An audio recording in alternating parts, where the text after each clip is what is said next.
All right, let's jump right into this explainer. Today we're unpacking some absolutely fascinating historical research by Dr. Rahul Karat. We're looking at a leader who literally envisioned a modern, inclusive India way before it ever existed on a map. You know, when we think about India's democratic journey, we usually picture these massive constitutional ideals: justice, liberty, equality, fraternity. But as Dr. Karat's research rightly points out, even with all our incredible economic and tech leaps today, deep-rooted inequalities tied to caste, gender, and economic status are still very much with us. So, to figure out how we navigate these modern hurdles, we actually need to rewind and look at the visionary ideas of Rajarshi Chhatrapati Shahu Maharaj. It's a pretty wild paradox when you think about it. What if the actual blueprint for modern social justice was drafted by a 19th century king? Born in 1874, Shahu Maharaj was a royal ruler. I mean, this is someone who sat at the absolute top of the traditional social pyramid. And yet, he actively dedicated his life and his entire governance to dismantling that very systemic privilege. He pictured a society where the luck of your birth didn't dictate your entire life's trajectory. And he didn't just write some nice essays about these ideas. He used the full power of the state to fundamentally rewire society. He took a hammer to a rigid caste hierarchy that was actively denying basic dignity to huge portions of the population. And that brings us to an absolute shockwave of a year, 1902. This is the exact moment Shahu Maharaj rolled out his most historic and honestly world-changing public policy. To really get why this matters, picture the global landscape of social justice back in the early 20th century. State-mandated inclusion? It was practically unheard of. The whole world was run by empires and incredibly strict social codes. But right then, in this specific year, a princely state in India took a leap that would ripple through history and lay the absolute bedrock for the social systems we use today. So what happened in that year? He enacted the 1902 Kolhapur policy. He reserved exactly 50% of government jobs for socially and educationally backward communities, leaving the other 50% unreserved.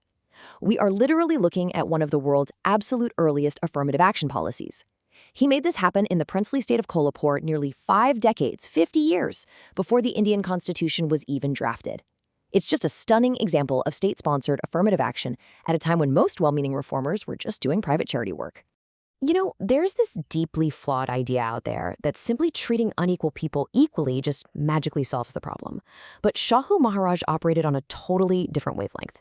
His philosophy was that you have to create equal opportunities by actively correcting historical disadvantages. He fully understood that real social justice requires the state to step in and make structural transformations. You can't just talk about equality. The state has to go in and remove the roadblocks. If you have communities that have been held back for generations, simply opening the door and saying, hey, everyone's welcome now, well, that just doesn't cut it. You have to establish a level playing field first so that actual merit has a fair shot to flourish. For him, reservation wasn't about creating permanent dependence. It was a necessary tool to ensure genuine, inclusive representation. And his vision for equality went way, way beyond just addressing caste. He saw education as the ultimate equalizer, and his approach was remarkably intersectional long before that was even a buzzword. He pushed for equality across the board, between different castes, different religions, men and women, the rich and the poor, the rural and the urban.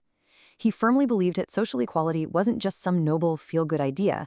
It was the absolute non-negotiable prerequisite for any kind of political democracy or economic development to actually function. So to turn that philosophy into reality, Shahu Maharaj's educational reforms were incredibly aggressive and hands-on. He didn't just build schools, he established hostels specifically for students from disadvantaged backgrounds. Why? Because he knew that basic housing and living conditions are huge barriers to studying. He passionately championed girls' education. He handed out direct scholarships to eliminate financial friction. And perhaps most importantly, he absolutely refused to tolerate caste-based exclusion in educational institutions and put an end to it. His core belief was simple. Education liberates people from ignorance and oppression, so the state absolutely must guarantee that access. And this right here is exactly why his educational philosophy feels so incredibly relevant today. Think about it. Historically, the barriers were basic access and caste exclusion. Fast forward to today, and those roadblocks have morphed into the digital divide, unequal access to higher education in the AI age, and these massive rural-urban disparities. Sure, our literacy rates have gone up, but quality education is still deeply unequal. Shahu Maharaj's philosophy actually aligns perfectly with today's national education policy, which heavily emphasizes equity, inclusion, and lifelong learning. The tools might have changed from slate boards to tablets, but the structural need for universal access to quality education in our modern knowledge economy, that hasn't changed one bit. Moving on, we really have to appreciate just how far ahead of his time he was on gender justice. It's actually kind of mind-blowing. Long before it was a mainstream global movement, Shahu Maharaj was actively advocating for widow remarriage. He was fighting child marriage, championing property rights for women, and just flat-out demanding basic dignity. She realized a very simple but profound truth: no society can possibly move forward if half of its population is kept down. When we look at our debates right now around wage inequality, or the lack of women in corporate and political leadership, or unequal care responsibilities, we are literally still chasing the vision of gender justice he laid out over a century ago. Now, this brings us to a really sophisticated part of his governance: inclusive economics. Shahu Maharaj had this brilliant realization that political rights, like the right to vote, mean very little if people don't also have economic dignity and social respect.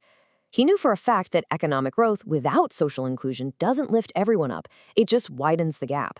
If you only focus on giving people political rights but completely ignore poverty and economic exclusion, your entire democracy is fundamentally at risk. So, how did he actually tackle that? Well, he built his policies on a few really solid foundations. He poured a ton of focus into agricultural reforms, setting up cooperative institutions, giving direct support to local artisans, and really targeting rural development. What's so amazing here is that these policies anticipated exactly what modern economists today call inclusive development. Today, we're constantly talking about financial inclusion, skill development, and rural entrepreneurship. He was literally doing all of this 100 years ago, making sure that as the economy grew, historically marginalized communities were brought right along with it, instead of being left in the dust. And all of this builds into this incredibly direct, unbroken historical timeline.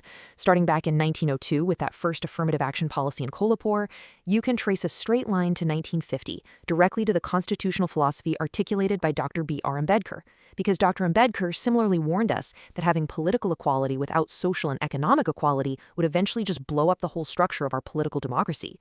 The groundwork laid by Shahu Maharaj found its ultimate expression in the Indian Constitution. And that line extends straight into our future, too, looking toward 2047 and our current aspirations for socially just, developed nation, or Viksit Bharat. The structural reforms Shahu Maharaj kickstarted, they are the exact same ones we need today to balance rapid economic modernization with real, lived social justice.